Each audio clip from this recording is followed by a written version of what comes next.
کہ کون سی ریاست کو بچانے کے لیے آپ نے اپنی سیاست تباہ کی ہے. آپ تو حکومت میں بیٹھے ہوئے ہیں، اور اگر حکومت میں بیٹھ کر آپ کی سیاست تباہ ہو گئی ہے تو اس کا مطلب کہیں نہ کہیں بہت بڑی غلطی ہو رہی ہے، اور کہیں نہ کہیں آپ بہت بڑی غلطی کر رہے ہیں. تو یہ بھی ایک مفروضہ جو ہے یہ نئی ایجاد ہے.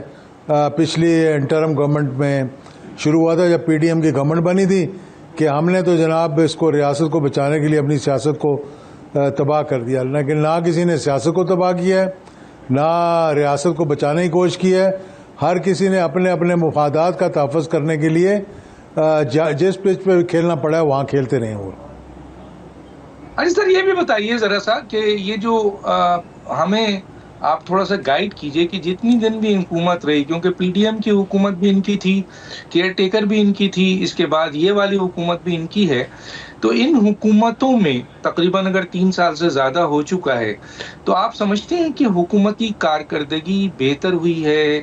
اگر وہ دعویٰ تو کرتے ہیں کہ ہم نے معیشت کو بہتر کیا اور حکومت اب بہتر ہے، گورننس بہتر ہے، حالات بہتر ہیں، لیکن عوام کو اگر ہم دیکھتے ہیں تو سر وہ جو عوام کو ریلیف ملنا چاہیے تھا وہ نہیں مل رہا ہے. تو کیا اب ہم یہ سمجھیں کہ عوام کے ریلیف سے اب سیاسی جماعتوں کو کوئی انٹرسٹ نہیں ہے، کیونکہ اب شارٹ کٹ راستے سے اقتدار میں آیا جا سکتا ہے؟ کیا کہیں گے سر؟ دیکھیے، میں تو اس چیز میں مطلب اتنا اعتبار نہیں کرتا ہوں، اور خاص طور پر معیشت کے بارے میں یہ کہوں گا کہ معیشت میں اگر آپ پی ڈی ایم کی حکومت سے دیکھیں جہاں کہ بالکل تباہی آ گئی تھی، اس کے بعد موجودہ حکومت کو دیکھیں کہ جہاں پر ایک بڑا ہیڈ سٹارٹ مطلب لینا پڑ رہا تھا، تو اس سے کمپیریٹیولی اگر آپ دیکھیں نا تو کچھ بہتری آئی ہے، اور کچھ ایسی امپلیمنٹیشنز ہوئی ہیں جس سے کہ لانگ رن میں سمجھتا ہوں فائدہ ہوگا. چاہے وہ آئی ایم ایف کی ڈائریکشنز پہ ہیں کہ سبسڈیز کم کی، زراعت کو تباہ ہوتے ہوئے ہم دیکھ رہے ہیں اپنے آنکھوں کے سامنے. کلائمیٹ چینج ہے، کلائمیٹ چینج کی وجہ سے بارشیں جو ہیں وہ اس نہج پہ پہنچ گئی ہیں کہ فصلیں تباہ ہو گئی ہیں. خاص طور پہ ان علاقوں میں جہاں پہ کاٹن ہوتی تھی وہاں پہ بارشیں کبھی ہوا ہی نہیں کرتی تھیں. چولستان کا علاقہ لے لیں، آج اگر آپ وہاں جا کر دیکھیں چولستان کے علاقے میں یا گرد و نواح کے شہروں میں، تو بھاول نگر کو لے لیں آپ، آدھا وہ پانی کے اندر ڈوبا ہوا ہے، ساری فصلیں تباہ ہو گئی ہیں. تو ان چیزوں پہ توجہ دینے کی ضرورت ہے. اور یہ بالکل آپ کی بات صحیح ہے کہ اکانومی بہتر ہوئی ہے، کہ ریمیٹنسز زیادہ ہو گئی ہیں، اکانومی بہتر ہوئی ہے کہ تھوڑا سا آئی ایم ایف کی وجہ سے اب آپ کے جو ریزروز ہیں وہ تھوڑے سے بہتر ہوئے ہیں. لیکن ٹرکل ڈاؤن ایفیکٹ نظر نہیں آ رہا جس کا آپ نے ذکر کیا ہے، کہ یہ جب تک ایک عام آدمی تک ریلیف نہیں پہنچے گا، آپ جتنا مرضی کہہ دیں کہ ہماری اکانومی بہتر ہوگی ہے، وہ بہتر نہیں ہوگی. دوسری بڑی اہم بات جو میں یہاں کرنا چاہوں گا وہ یہ ہے کہ ایک آپ کا 1 پوائنٹ ایجنڈا ہونا چاہیے، اور وہ ہے کہ سب سے پہلے آپ سارے کام چھوڑ کر ایک لا اینڈ آرڈر کو ٹھیک کریں، نیشنل ایکشن پلان کو امپلیمنٹ کریں، اور چاہے کوئی آئین میں تبدیلی کرنی ہو یا کوئی اور طریقہ نکالنا ہو، یہ دہشت گردی کے خلاف جب تک امن قائم نہیں ہوگا، جب تک آپ کی سوچ جو بھی ہو اس کے مطابق آپ نہیں چل سکیں گے. نہ آپ کو انویسٹمنٹ آئے گی، یہاں پر فورن ڈائریکٹ انویسٹمنٹ آئے گی، نہ کوئی اور آئے گا، چاہے آپ کے پاس ٹریلینز آف ڈالرز کے ریزروز کیوں نہ ہوں. جب تک ایک عام انویسٹر کی دسترس میں نہیں آئیں گے، جب تک اس کا کوئی فائدہ ہمیں نہیں ہے. پہاڑوں کے اندر دفن ہے، پہلے بھی دفن تھے، اب بھی دفن ہے، اور اگر ہم نے ان معاملات کو ٹھیک نہ کیا تو آئندہ بھی دفن رہیں گے. بہت شکریہ سر. میں چاہتا ہوں محمد علی درانی صاحب کی طرف. محمد علی درانی صاحب، اب آپ کا پوائنٹ آف ویو ضرور اس پوائنٹ پہ لینا چاہتے ہیں کہ ایک طرف تو یہ بھی کہا جاتا ہے کہ جناب ہم نے اپنی ریاست کو بچانے کے لیے اپنی سیاست قربان کر دی ہے. بسم اللہ الرحمن الرحیم. ڈاکٹر صاحب، جہاں تک اپنی سیاست تباہ کرنے کا ان کا موقف ہے وہ تو صحیح ہے، لیکن میں سمجھتا ہوں کہ انہوں نے ریاست کے لیے اپنی سیاست تباہ نہیں کی، بلکہ حقیقت میں کرسی کے حصول کے لیے انہوں نے اپنی سیاست تباہ کی.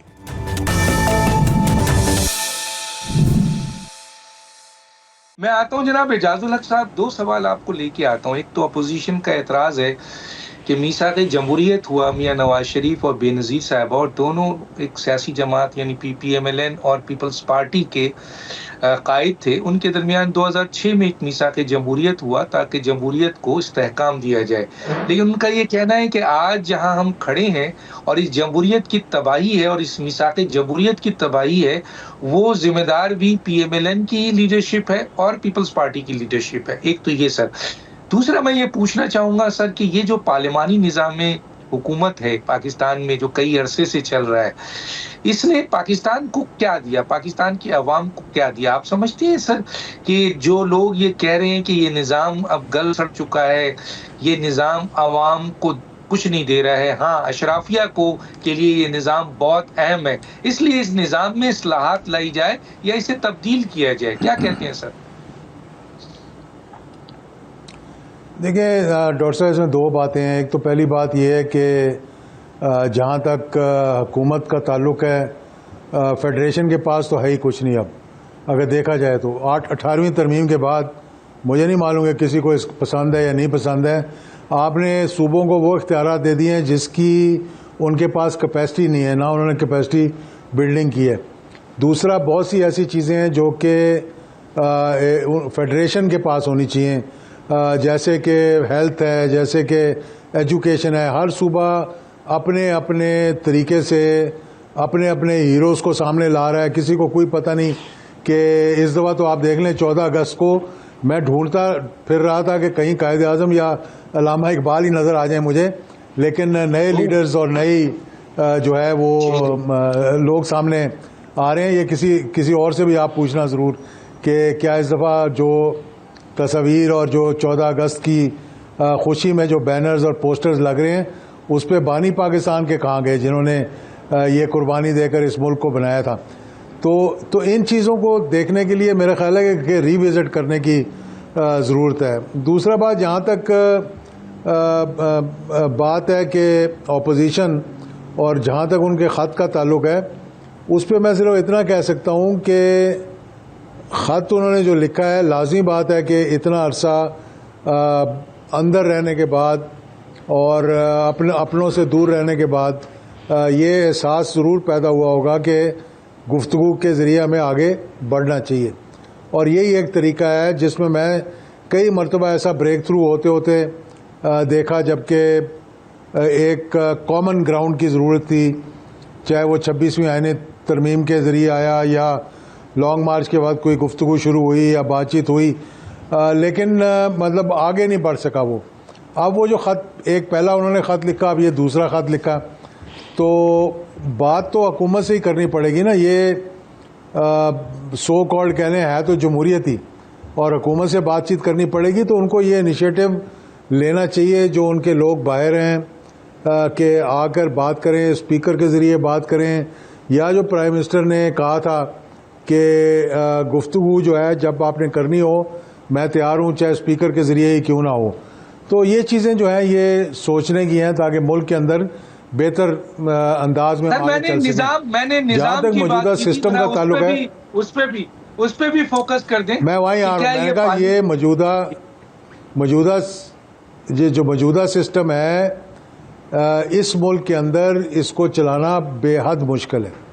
یعنی یہ پارلیمنٹری فارم آف گورنمنٹ کو میں ایک سیاستدان ہوتے ہوئے، اس پارلیمنٹ کا حصہ ہوتے ہوئے میں آپ کو یہ بتا رہا ہوں کہ کیونکہ اختیارات بڑے محدود ہیں، مطلب اختیارات چند لوگوں کے ہاتھوں میں ہوتے ہیں جو کہ کچن کیبنٹ جس کو کہا جاتا ہے، اور باقی لوگوں کے پاس یہ ہے کہ اس وقت حالات یہ ہیں کہ اس موجودہ سسٹم کے اندر جو درانی صاحب نے بھی کہا، بات کی، ذکر کیا کہ کرپشن اس حد تک آگے جا چکی کہ اس کا نہ تو اس کو میں سمجھ سکتا ہوں، نہ میں آپ کو سمجھا سکتا ہوں کہ کسی شخص کا، ایک تو بڑے لوگ بیٹھ کر کہتے تھے نا کہ فائلوں کے نیچے پہیے لگ گئے ہیں، اب تو ایک عام آدمی جس کی دسترس ایک SHO تک ہے یا ایک تحصیلدار تک ہے یا ایک پٹواری تک ہے، وہ بھی جب تک پہیے نیچے نہیں لگاتا بیچارہ غریب آدمی، تو اس کا کام بھی آگے نہیں جاتا.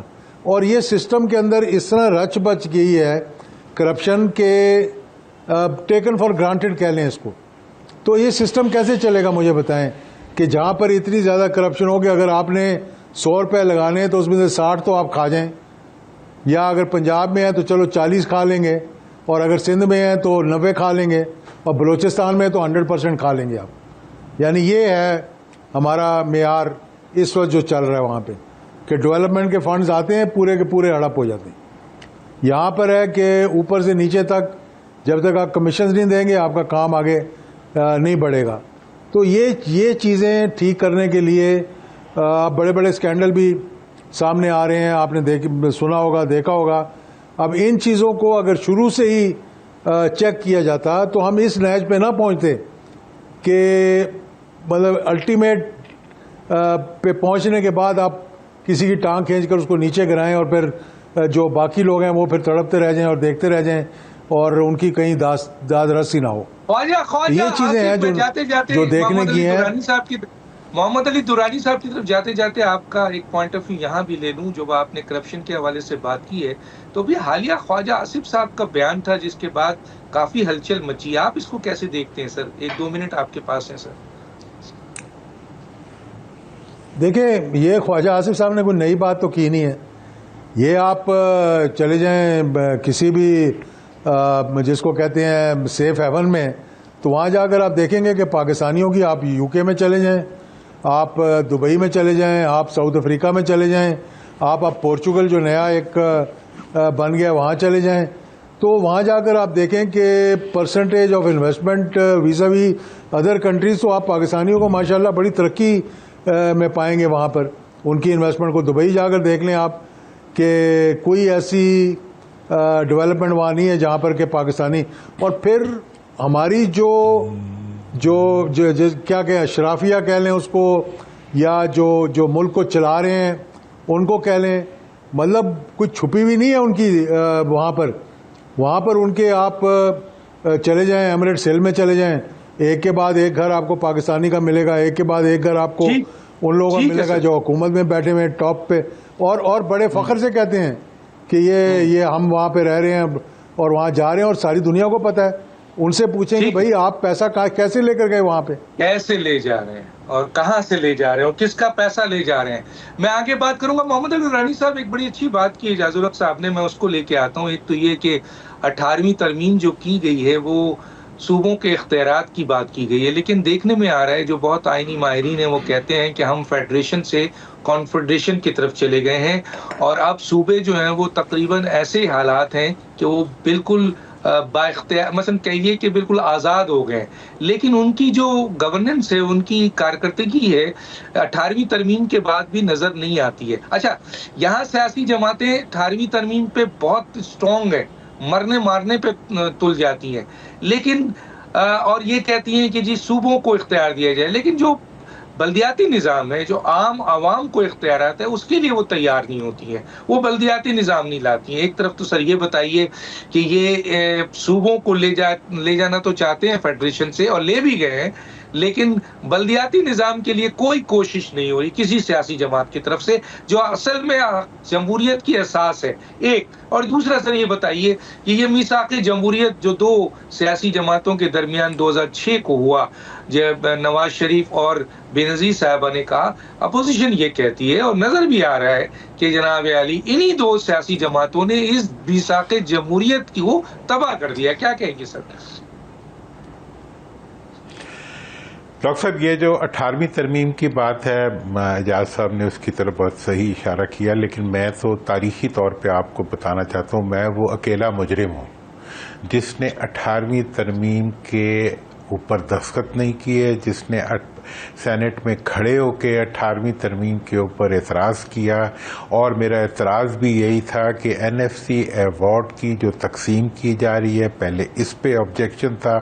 دوسرا میرا آبجیکشن یہ تھا کہ یہ آپ نے پوری کی پوری پیسوں کی بوری بھر کے جو ہے یہ آپ حوالے کر رہے ہیں چیف منسٹر کے، اور اس کے اوپر کوئی امبارگو نہیں ہے، کوئی گائیڈ لائن نہیں ہے کہ جس فارمولے کے تحت صوبے کو مل رہا ہے اسی فارمولے کے تحت صوبہ اپنے ضلعوں میں تقسیم کرے. اور 2012 سے لے کے آج تک کی آپ تاریخ اٹھا کے دیکھ لیں، کوئی صوبہ بتا دے کہ اس نے NFC ایوارڈ کے تحت آنے والا پیسہ کس ریشو کے تحت اضلاع میں تقسیم کیا.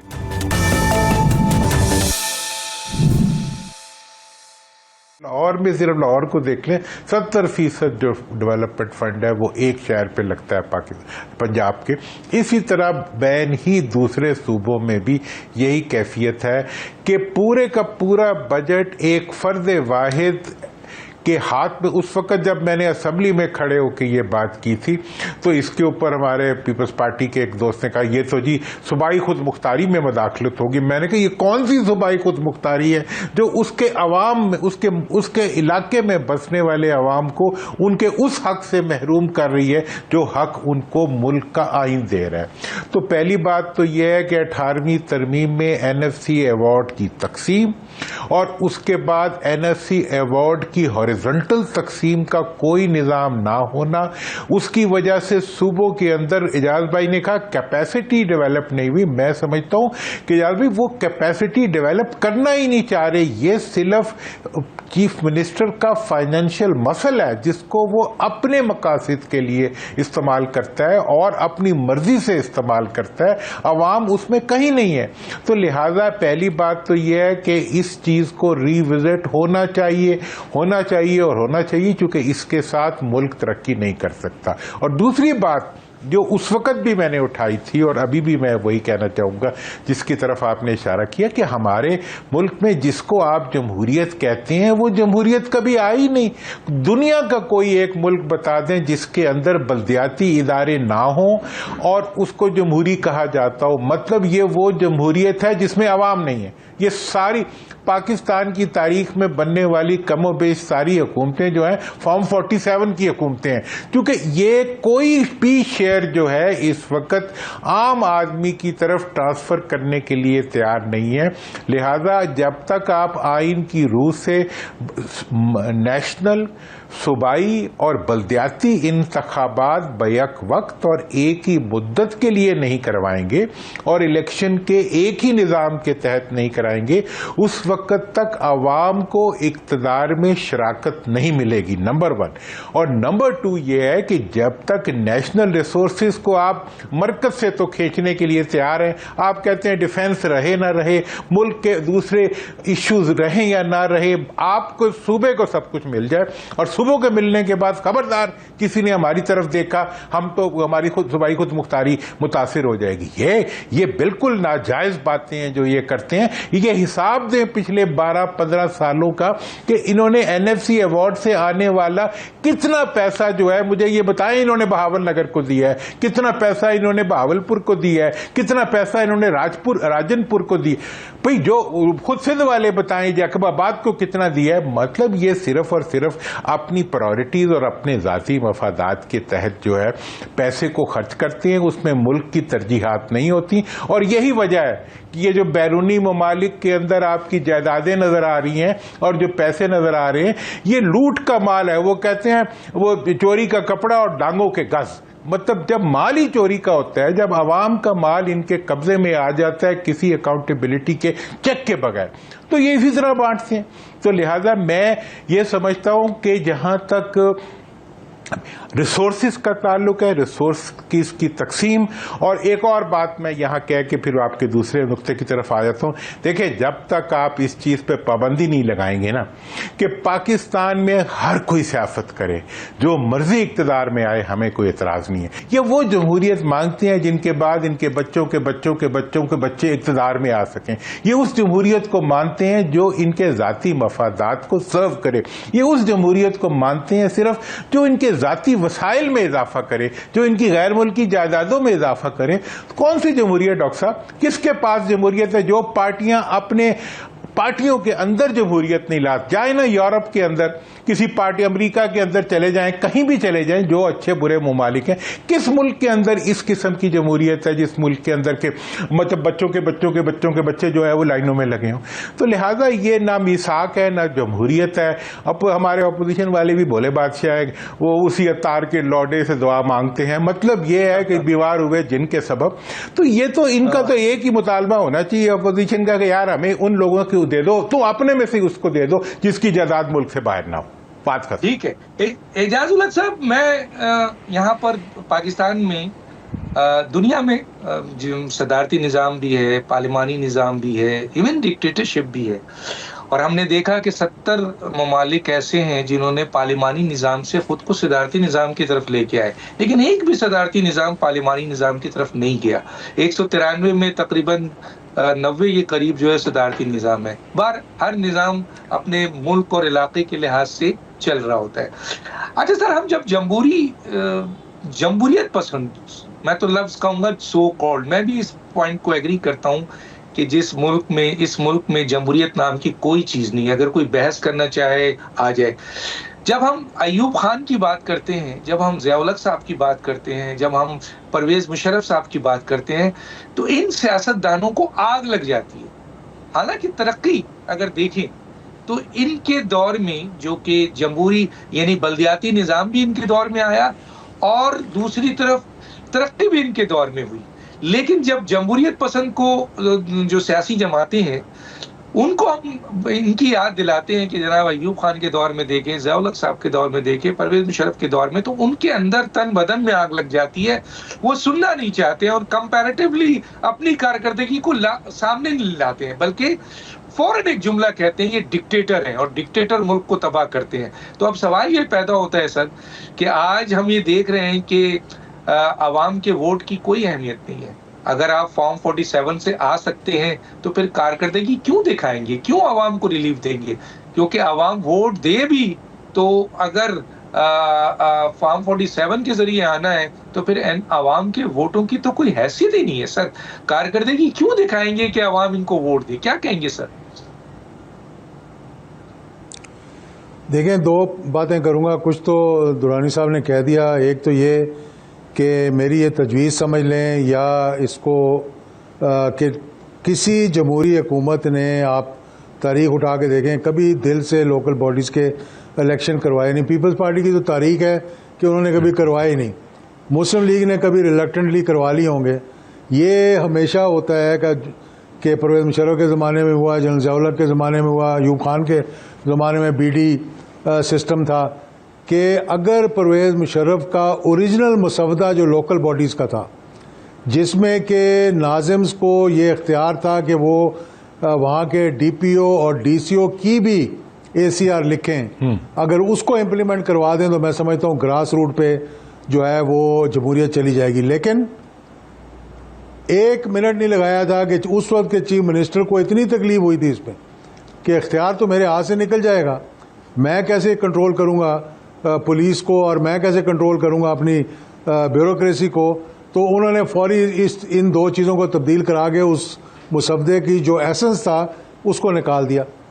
اب مساق جمہوریت کے بارے میں بھی انہوں نے کہہ دیا کہ جو ہوا وہاں پر اس کے سیاہی سوکھنے سے پہلے جس میں لکھا ہوا تھا کہ اسٹیبلشمنٹ سے، فوجی سے ہاتھ نہیں ملائیں گے، وہ ماشاءاللہ اس سے ایک قدم آگے بڑھ کر تو مذاکرات ہو رہے تھے کہ کس طرح سے ہمارے ملینز آف ڈالرز جو ہیں پڑے ہوئے سوئٹزرلینڈ میں معاف ہو جائیں اور اس کے بعد پھر ہم آگے چلیں. تو وہ تو اسی دن ختم ہو گئی تھی مساق جمہوریت. جس دن ابو دھابی میں پرویز مشرف صاحب کی اور کیانی صاحب کی اور محترمہ کی میٹنگ ہوئی تھی، that was the end of مساق جمہوریت.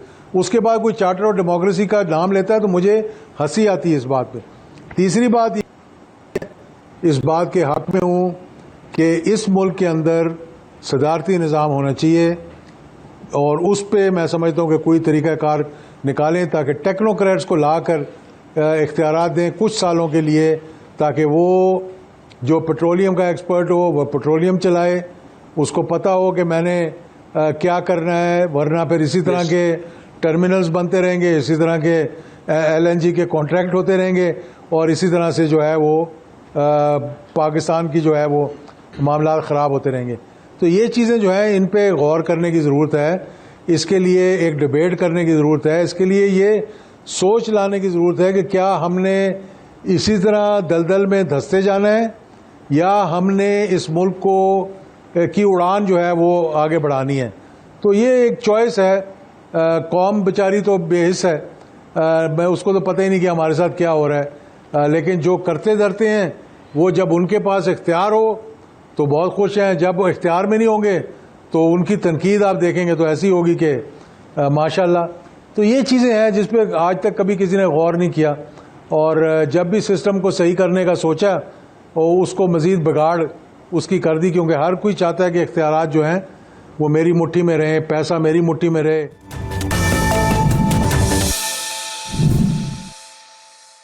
محمد علی درانی صاحب, تھوڑا سا اس پہ بھی توجہ بتا دیجئے کہ کیا واقعی اپوزیشن کا یہ جو کلیم ہے, خاص طور پہ تحریک انصاف کا, کہ ہماری جماعت کو یا ہمیں حکومت مکمل طور پر دیوار سے لگانا چاہتی ہے, وہ ہمارا مقابلہ عوامی میرٹ کے انتخاب میں نہیں کر سکتی, اس لیے وہ چاہتی ہے کہ ہمیں مکمل طور پر دیوار پہ لگا دیا جائے. اس لیے ان کا یہ کہنا ہے کہ ہمیں سزائیں دی جا رہی ہیں جو ڈیو پروسیس آف لا کے خلاف ہے. یہ سزائیں بنتی نہیں ہیں, یہ سزائیں جان بوجھ کے دی جا رہی ہیں.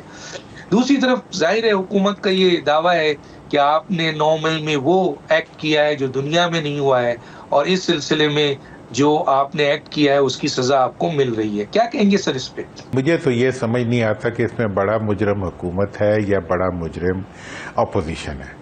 مطلب آپ یہ دیکھیں کہ 2 سے 2.5 سال گزر گئے ہیں اس زیادتی کہہ لیں, اس ظلم کو کہہ لیں, یا اس مظلوم کی درخواست کو تھانے میں پڑے ہوئے کہ جی میرے اوپر یہ ظلم ہوا. ملک کا سب سے بڑا ادارہ یہ اپنی استدعا لے کے گیا ہوا ہے حکومت کے پاس.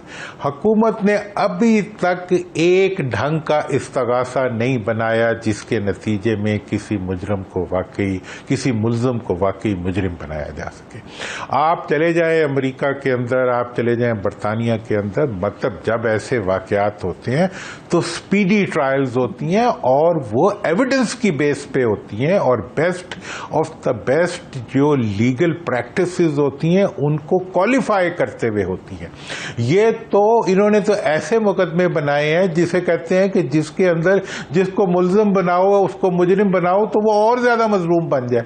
مطلب ان کی حکومت کے بنائے ہوئے کیسز اور پولیس کے بنائے ہوئے کیسز جو ہیں وہ اس قسم کے ہیں جو ہر مجرم کو ایگزونوریٹ کر رہے ہیں. تو لہٰذا اس کے اندر میرے لیے میں حقیقت میں آپ دیکھیں, اور جب تاریخ ان تمام مقدمات کی جب فائلیں آپ خود دیکھیں گے اور پوری دنیا کے سامنے آئے گی تو حکومت کا لوگ مذاق اڑائیں گے کہ اگر اتنی بڑی ایک زیادتی ہوئی جس کے اوپر ان کے وزراء نے 2 سال تک مسلسل بیانات دیے ہیں, 2 سال میں یہ ایک ایسا استغاثہ نہیں بنا سکے جس کو دیکھ کے آپ یہ کہیں کہ جی یہ واقعی جو ہے یہ تو وہ لوگ ہیں جو ہاتھی کو چوہا بنانا چاہیں تو وہ بنا دیتے ہیں, لیکن یہ ایک کیس نہیں بنا سکے جس کیس کے نتیجے میں اگر کسی کو سزا دی جائے تو دنیا یہ کہے کہ یہ صحیح سزا ملی. تو لہذا اس کے اندر اب مجھے نہیں پتا کہ اس کے اندر بڑا مجرم حکومت ہے یا اپوزیشن ہے, لیکن میں یہ سمجھتا ہوں کہ مظلوم کے ساتھ زیادتی ہوئی ہے.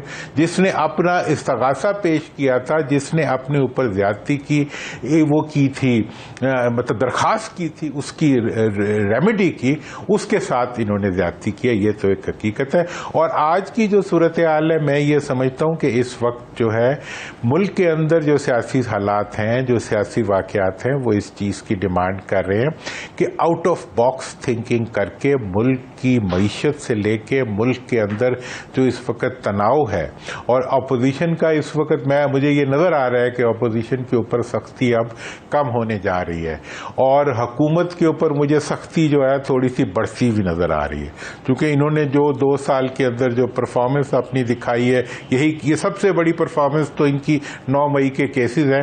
جب یہ کنکلوڈ ہونے جا رہے ہوں گے تو آپ دیکھیں گے کہ جو اس میں سے شکل بنے گی, آپ کو لگے گا کہ یہ جو کیسز بنانے والے اور اس کو چلانے والے اور اس کو ڈیل کرنے والے, انہوں نے ہی سب سے بڑا ظلم خود کیا ہے.